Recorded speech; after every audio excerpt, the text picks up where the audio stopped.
My name is Marla, and I'm a certified paralegal, as well as an immigration and personal injury paralegal.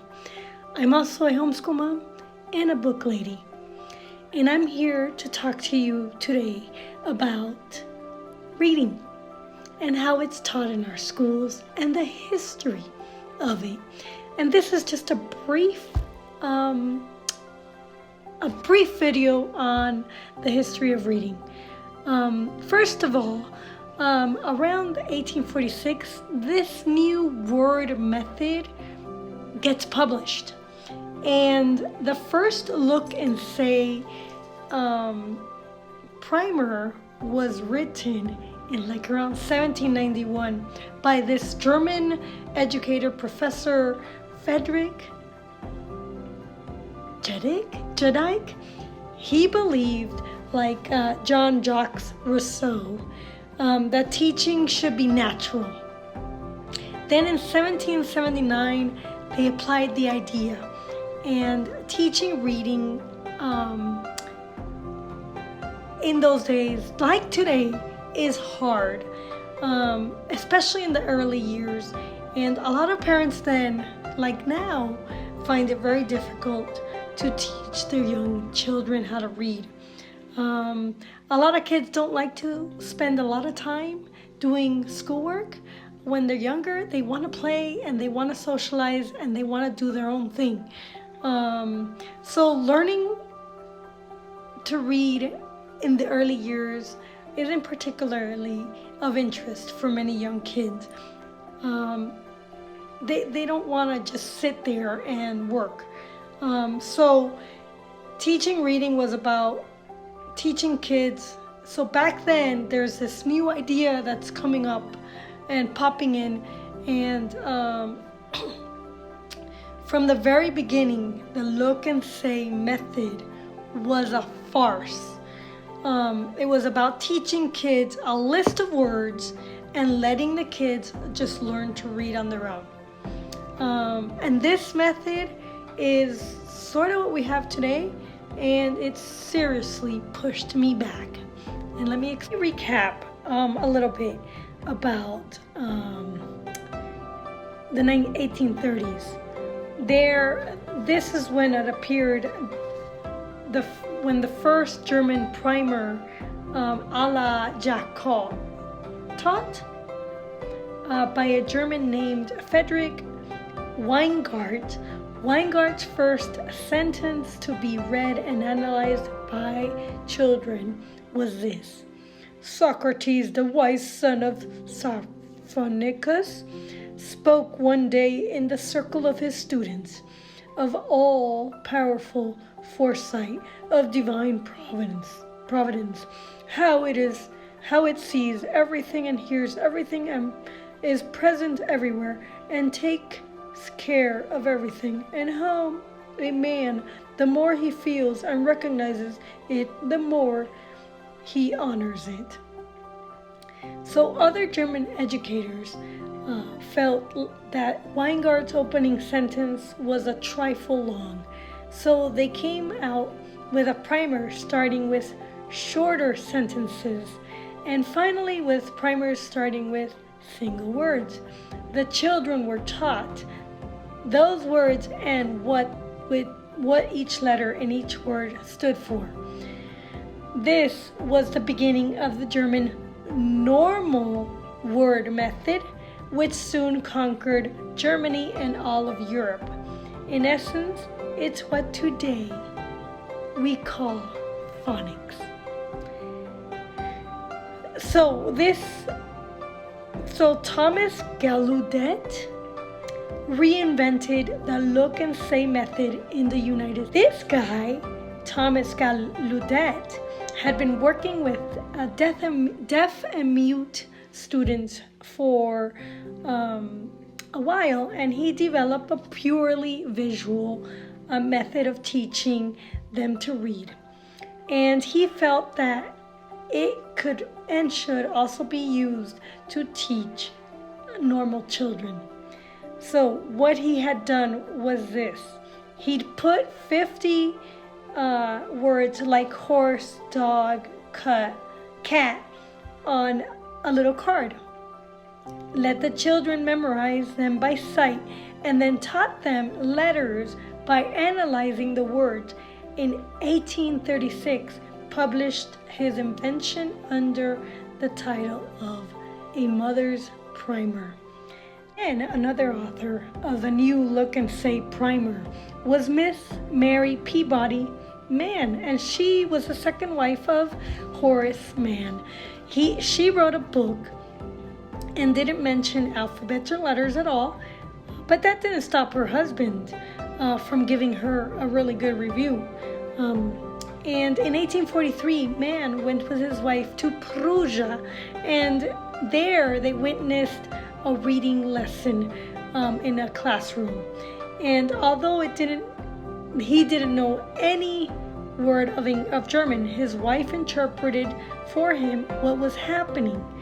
Nevertheless, he misunderstood completely what the teacher was doing, and he was using the by then standard normal word method, thought this was a demonstration of look and say. So funny enough, he came back to the US and he wrote a letter to the Board of Education in Massachusetts, and he recommended this method and became an advocate for it. And then a committee of 31 Boston Grammar School masters came up with a lengthy answer insisting that the look and say produced very poor spellers and anyways didn't work when it came to reading unfamiliar words.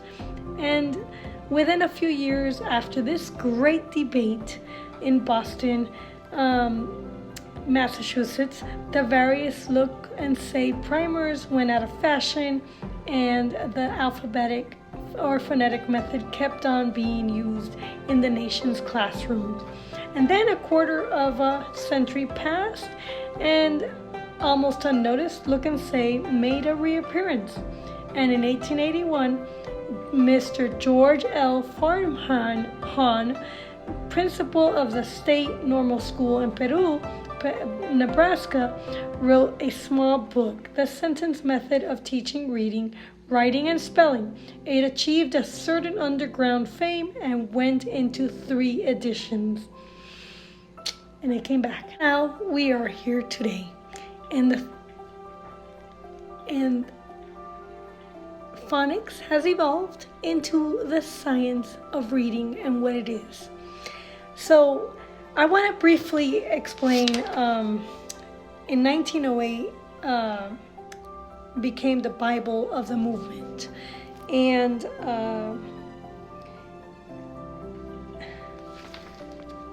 Ala Parker, he recommended to the practical pedagogy 4 conclusions.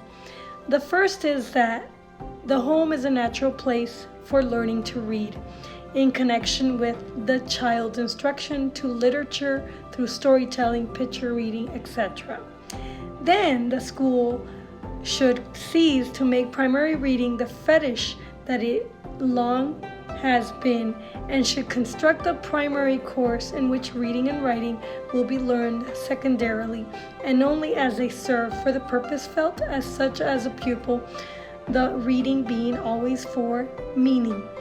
The technique of reading should not appear in the early years, and the very little early work that should be tolerated in phonics should be entirely distinct from reading. The child should never be permitted to read for the sake of reading as a formal process or ending in itself. The reading should always be for the intrinsic interest of value of what is read, reading never being done or thought of as an exercise. Word pronouncing will therefore always be secondary to getting whole sentence meanings. And there you have it. That is exactly what we have today. Phonics has been eliminated from our school system, and the science of reading continues to be the word method look, and say message. Let me explain a little bit about reading from my perspective. I've been teaching my son to read since he was 2 years old. And I believe that teaching reading is a very laborious task to young children. Every child is different, and reading and learning to read and write and do math, it comes with age and maturity. And every child is different, mind you, and they learn differently. And in the most part, most children do not want to learn to read and sit in a classroom setting in kindergarten and learn. What they want to do is play, and they want to interact and socialize and invent and do their own thing. So when I listen to teachers talking about reading and the science of reading and everything that goes into it, I laugh, because we are still working on reading at home, and I am still working on phonics and drilling him on phonics while adding English and the rules of grammar in English. So those two things are what should be taught in order for a child to be a literate and thinking individual. So if you want children to be emotionally stable, then you're going to have to go back and teach reading well, and math, and writing, and cursive. You cannot eliminate these from the grammar years, because as children mature, they will balance their thinking with their emotions and be able to evolve and learn how to get along in the world. And if you get rid of that and you put in, well, let's put in an SEL curriculum and teach emotional intelligence, you can't teach emotional intelligence because emotional intelligence is learned, and it comes with maturity. So that is my take on this whole talk on social emotional learning. It's a BS method, and I think it should be eliminated, and it should never be included in a school. Thank you very much.